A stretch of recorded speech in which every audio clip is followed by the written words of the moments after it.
The NFL owners have voted to make some changes to kickoffs for this upcoming season. This new rule was confusing to some football fans when it was first proposed, but now the NFL has released a graphic to help us better understand the new kickoff rules. The rule changes came in attempting to improve the safety of football on what the NFL is calling the most dangerous play in the game.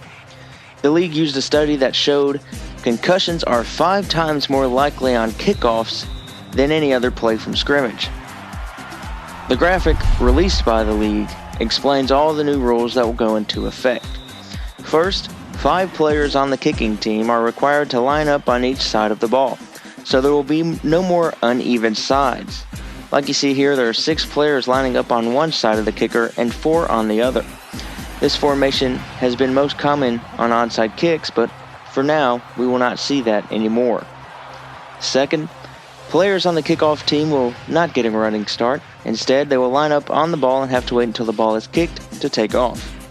Third, at least 2 players on the kicking team will be required to line up outside the numbers.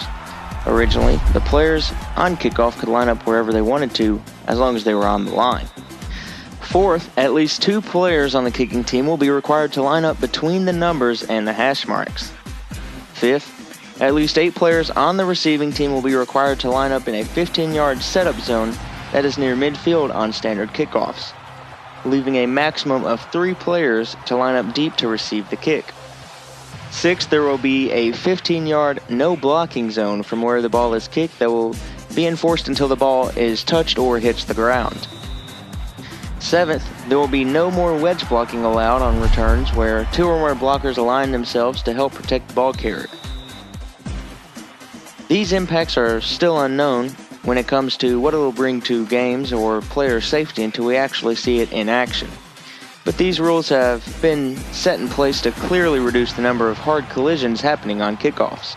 If this doesn't work, some members of the competition committee have threatened to make attempts at eliminating kickoffs for good if a solution cannot be found. So let's hope this works out in our favor, or we might lose one of the most fascinating plays the game has to offer.